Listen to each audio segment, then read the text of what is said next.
자, 지난 시간 우리는 하나님께서 우방의 재앙을 예고하시는 장면을 다뤘습니다. 미리 알려주는 거니까 사람과 가축을 안으로 들여보내라 말씀하셨죠. 자, 오늘은 거기에 대한 사람들의 반응이 나오게 됩니다. 출애굽기 9장 20절과 21절입니다. 바로의 시작. 바로의 신하 중에 여호와의 말씀을 두려워하는 자들은 그 종들과 가축을 집으로 피하여 들였으나 여호와의 말씀을 마음에 두지 아니하는 사람은 그의 종들과 가축을 들에 그대로 두었더라. 사실 참 사람의 행동을 보게 되면 그 사람의 믿음이 보입니다. 뭔가 내 말을 잘 들은 것 같았는데 그 행동을 전혀 반대로 하는 분들을 만날 때가 있죠. 들은 적이 없는 것처럼 행동을 하는 거예요. 사람이 그 말을 받아들이고 그 말을 진짜 믿게 되면 그 다음에 행동이 저절로 따라옵니다. 여기 보면 하나님 말씀 듣고 이제 큰일 났구나. 이제 그 일이 벌어지겠구나.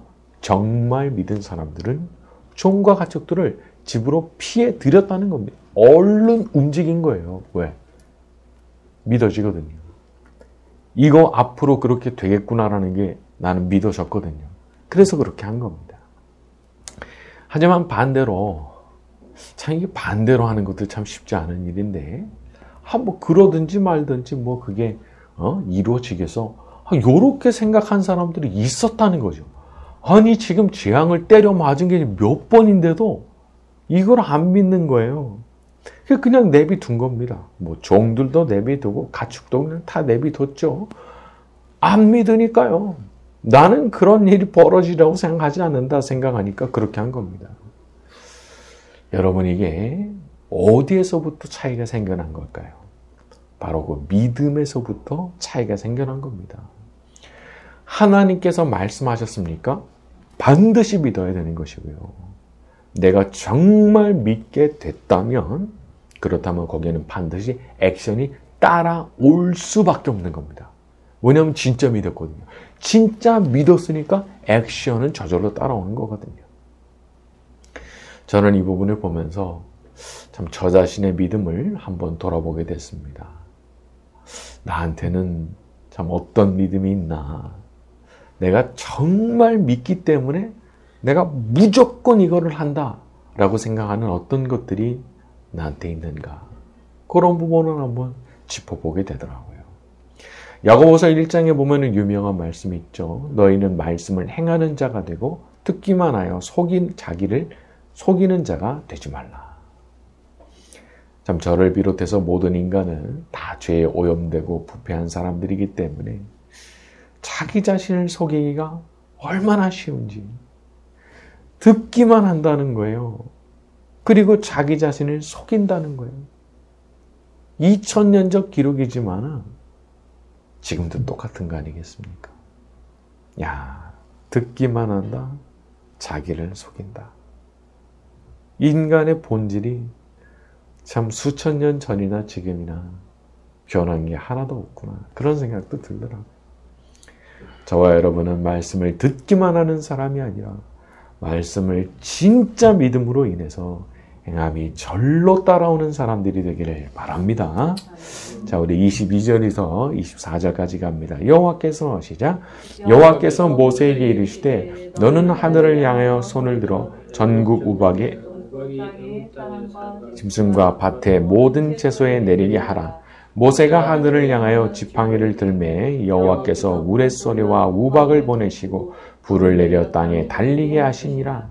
여호와께서 우박을 애굽 땅에 내리심에 우박이 내림과 불덩이가 우박에 섞여 내림이 심히 맹렬하니 나라가 생긴 그때로부터 애굽 온 땅에는 그와 같은 일이 없었더라. 자, 제가 이 재앙의 장면을 머릿속으로 상상을 해봤는데 대단한 거예요. 우박이 쏟아져 내리는데 이거 재앙이라고 부를 수 있는 우박이니까 아니고 우박덩이가 얼마나 컸겠냔 말이죠. 사실 우리가 뉴스 기사로 또 접할 때가 있지만은 막 야구공만한 거 쏟아질 때가 있죠. 근데 그런 것들이 쏟아진 것이 아닌가 싶기도 하고 24절에 보면은 우박이 내림과 불덩이가 우박에 섞여 내림이 심히 맹렬하니.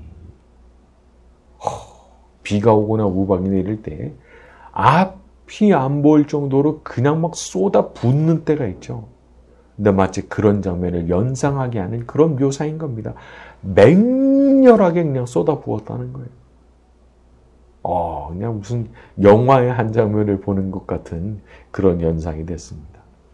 자, 거기다가 같이 내렸던 불덩이는 그냥 떨어지고 마는 게 아니죠. 23절에 불을 내려 땅에 달리게 하시니라. 불덩이가 떨어지자마자 그냥 휘발유 같은 액체가 드럼통으로 쏟아졌을 때 불길이 그냥 번져나가는 것처럼 그런 모습이었다는 거니까 참 얼마나 기겁을 했을까 싶은 거예요. 불바다가 되는 거죠. 불바다가. 그리고 더욱더 놀라운 사실은 그 우박, 그 얼음덩이가 그 불덩이하고 같이 섞여서 쏟아졌다는 거거든요. 섞여가지고. 이게 말이 되나? 그러니까 이건 볼 때 자연적 재앙일 수가 없는 거죠. 아니, 얼음덩이하고 불덩이하고 같이 쏟아져 내리는데. 여러분, 우리가 생각할 때는 아주 모순되는 게 있을 수 있습니다. A와 B가 공존한다? 말이 안 되거든요. 이거는 자연의 법칙을 거스르는 거거든요. 그런데 하나님은 그 말도 안 되는 거를 그냥 하시는 분입니다. 마음을 딱 먹으시면, 결심을 딱 하시면 자연 법칙도 그분을 가로막지 못하고 그냥 그분이 지나가게 하시는 거예요. 그분이 그냥 뚫고 가시는 거예요. 자연 법칙도 막을 수가 없는 거예요. A와 B가 공존하는 거 상상이 안 된다. 너는 상상이 안 되겠지. 그렇지만 하나님은 그것을 능히 행하시는 분이신 겁니다. 우리는 우리가 섬기는 하나님이 어떤 분이신가를 끊임없이 묵상하면서 계속 믿음을 키워나가야 됩니다. 믿음을. 우리가 아무리 믿음이 좋아도 하나님의 그 무한하신 능력을 포용을 못하죠. 왜냐하면 그분의 능력에는 한계치가 없으니까 내가 믿음이 아무리 좋아도 그분이 가지신 그 능력만큼 믿을 수가 없는 거예요. 너무 한계를 넘어가 버리시니까. 그런 면에서 본다면 우리한테는 평생의 과제가 있는데 점점 더 큰 믿음을 가져야 되는 겁니다. 내가 아무리 큰 믿음을 가져도 하나님의 능력을 다 담을 수가 없거든요. 그런 면에서 우리한테는 숙제가 있는 거죠. 평생 더 좋은 믿음을 가지고 살게 해달라고 그런 기도를 드리면서 살 필요가 있는 겁니다. 자, 우리 모두가 하나님의 무한하신 그 능력에 걸맞는 더 큰 믿음을 소유한 사람들이 되기를 바랍니다. 자, 우리 25절과 26절입니다. 우박이 시작. 우박이 애굽 온 땅에서 사람과 짐승을 막론하고 밭에 있는 모든 것을 쳤으며 우박이 또 밭에 채소를 치고 들의 모든 나무를 꺾었을 때 이스라엘 자손이 있는 그곳 고센 땅에는 우박이 없었더라. 아주 명확한 대조가 있습니다. 애굽 온 땅에는 얼음덩이가 떨어지면서 사람 짐승을 막론하고 밭에 있는 모든 걸 쳐버렸고 밭에 모든 채소를 쳤고 모든 나무를 다 꺾어버렸지만 희한하게도 이 이스라엘 자손이 있는 곳 고센 땅에는 아무 일도 일어나지 않았던 거야. 우박이 없었더라. 사람이 하나님의 품 안에서 살아간다고 하는 건 영적인 신분이 달라져서 하나님 자녀가 돼서 살아간다고 하는 게 이렇게 다른 겁니다. 저쪽에는 그냥 막 하늘에서부터 재앙이 막 내리 쏟아붓고 있지만은 이쪽은요 평온한 거예요. 아무 일도 일어나지 않는 거예요. 자, 우리 성경 구절 찾아봅니다. 시편 91편 1절에서 7절까지의 말씀을 보도록 하겠습니다. 시편 91편 1절에서 7절, 자, 구약 성경 870쪽쯤에 있죠. 시편 91편 자 1절에서 7절까지의 말씀, 구약 성경 870쪽입니다. 지존자의 시작. 지존자의 은밀한 곳에 거주하며 전능자의 그늘 아래 사는 자여, 나는 여호와를 향하여 말하기를 그는 나의 피난처요 나의 요새요 내가 의뢰하는 하나님이라 하느니 이는 그가 너를 새 사냥꾼의 올무에서와 심한 전염병에서 건지실 것이미로다. 그가 너를 그의 깃으로 덮으시리니 내가 그의 날개 아래 피하리로다. 그의 진실함은 방패와 손방패가 되시나니 너는 밤에 찾아오는 공포와 낮에 날아드는 화살과 어두울 때 퍼지는 전염병과 밝을 때 닥쳐오는 재앙을 두려워하지 아니하리로다. 1000명이 내 왼쪽에서 10,000명이 내 오른쪽에서 엎드러지나 이 재앙이 내게 가까이 하지 리로다. 자, 바깥에서는 난리가 난 겁니다. 5절부터 보게 되면은 밤에 찾아오는 공포, 낮에 날아드는 화살, 어두울 때 퍼지는 전염병, 밝을 때 닥쳐오는 재앙. 그래가지고 1000명이 내 왼쪽에서 10,000명이 내 오른쪽에서 엎드러지지만 이 재앙이 내게는 가까이 하지 못하리로다. 왜요? 하나님께서 보호하시니까. 우리가 누구냐? 1절에 지존자의 은밀한 곳에 거주하며 전능자의 그늘 아래 사는 자요. 그게 바로 우리거든요. 우리가 누구냐? 지극히 존귀하신 분의 은밀한 곳에 거주하는 사람들이고, 우리가 누구냐? 전능하신 하나님의 그늘 아래에 살고 있는 사람들이라는 겁니다. 세상에서는 지금도 난리와 난리의 소문이 계속 이어지고 있죠. 전쟁도 일어나고, 요새 아주 흉흉한 무슨 그런 납치, 고문, 살인, 너무 끔찍한 일들이 벌어지고 있는 거죠. 하지만 우리는 괜찮은 겁니다. 우리는 지존자의 은밀한 곳, 전능자의 그늘 아래 살고 있는 사람들이기 때문에 혹시라도 우리의 육신 죽을 수도 있겠죠. 하지만 그 재앙이 우리의 영혼을 건들지는 못하는 겁니다. 우리의 영혼은 하나님의 생명싸개 안에 이렇게 쌓여 있기 때문에 이 육신은 설령 죽게 된다고 할지라도 영혼은 그대로 들려서 천국으로 들어가게 되는 거거든요. 우리를 당신의 은밀한 곳에 당신의 그늘 아래 살아가게 하신 우리 하나님께 항상 감사하며 믿음으로만 살아가는 저와 여러분이 되기를 바랍니다.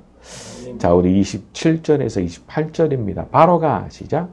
바로가 사람을 보내어 모세와 아론을 불러 그들에게 이르되 이번은 내가 범죄하였노라. 여호와는 의로우시고 나와 나의 백성은 악하도다. 여호와께 구하여 이 우레소리와 우박을 그만 그치게 하라. 내가 너희를 보내리니 너희가 다시는 머물지 아니하리라. 자, 바로가 하는 말이 참 묘합니다.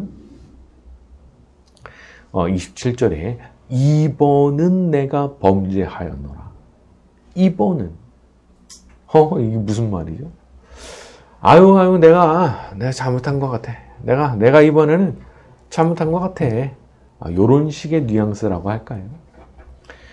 사람이 진짜 속으로는 인정하지 않으면서도 당장을 모면하기 위해서 하는 말이 있죠. 그러니까 글자만 보게 되면 혹은 그 말하는 내용을 문자적으로만 보게 되면은 잘못을 했다는 거기는 한데, 근데 우리가 살아가는 이 세상에는 참 이런 식의 사과와 이런 식의 말들이 얼마나 많은지 모릅니다. 그 안에 알망이는 싹 빠져 있는 거죠. 우리도 조심해야 되는 것 같습니다. 사람이 생각할 때는 내가 겉과 속을 다르게 가져도 아무 문제 없고 오히려 그게 더 똑똑한 거다 생각이 들 수도 있겠죠. 누가 알겠나? 누가 내 속을 들여다보겠어요? 그런 생각이 드니까 나는 겉으로는 이렇게 하지만은 속으로는 완전히 딴 생각 가지고 살아갈 수도 있는 것이 이제 사람이죠. 자, 그런데 다른 사람들도 나만큼 똑똑하고요. 혹은 나보다 더 똑똑하다는 것을 우리는 잊지 말아야 됩니다. 나는 감춘다고 감춘 것 같은데 전혀 감춰지지 않았고 오히려 속내를 간파당하면서 더 나쁜 인간으로 보일 수가 있거든요. 그러니까 이게 진실이 최선이더라고요. 그냥 진실하게 말하고 진실하게 사과하고 진실하고 투명하게 살려는 게 제일 마음 편한 거기도 하고 또 한편으로는 부작용도 없는 거더라고요. 그렇게 살아야 부작용이 없는 거지. 내가 겉과 속을 다르게 만들어 놓고 대외적으로 하는 말이 있고 내가 속으로는 딴 생각하고 이거 들통나면은 더 골치 아픈 일이거든요. 그리고 또 하나님 앞에서도 내가 그렇게 살지 않는 게 참 진실하게 살려고 하는 게 하나님 앞에 참 떳떳하잖아요. 제가 그래도 진심으로 하고 있는 거 알고 계시죠? 저를 좀 불쌍히 여겨주십시오. 이렇게 기도할 수 있으니까요. 세상을 똑똑하게 사는 게 중요한 게 아니더라고요. 하나님과 사람 앞에서 사랑받고 또 귀중히 여김을 받으면서 살아가는 게 중요한 거더라고요. 자, 오늘의 마지막 성경 구절입니다. 잠언 3장 3절과 4절입니다. 구약 성경 912쪽 잠언 3장 3절과 4절. 자, 구약 성경 912쪽쯤에 있습니다. 인자와 진리가 내게서 떠나지 말게 하고 그것을 내 목에 매며 내 마음판에 새기라. 그리하면 내가 하나님과 사람 앞에서 은총과 귀중히 여김을 받으리라. 인자와 진리, 다른 번역에서는 사랑과 성실 혹은 신실함 이렇게 번역을 했고요. 여러분 진짜 사랑하는 거예요. 거짓된 게 아닌 거예요. 내가 진심으로 사랑하고 진심으로 성실하고 진심으로 신실하게 대하려고 하는 겁니다. 그게 바로 잠언이 말씀하는 성공적인 삶의 비결인 거죠. 내가 하나님과 사람 앞에서 은총과 귀중 여김을 받으리라. 이거야말로 지혜로운 것이고 이거야말로 똑똑한 삶이라고 하지 않을 수가 없는 거죠. 여기는 나오는 바로처럼 앞뒤가 다른 것이 아니라 언제나 진실한 마음으로 사랑하고 진실한 마음으로 서로를 섬기며 살아가는 저와 여러분이 되기를 예수님의 이름으로 축원합니다.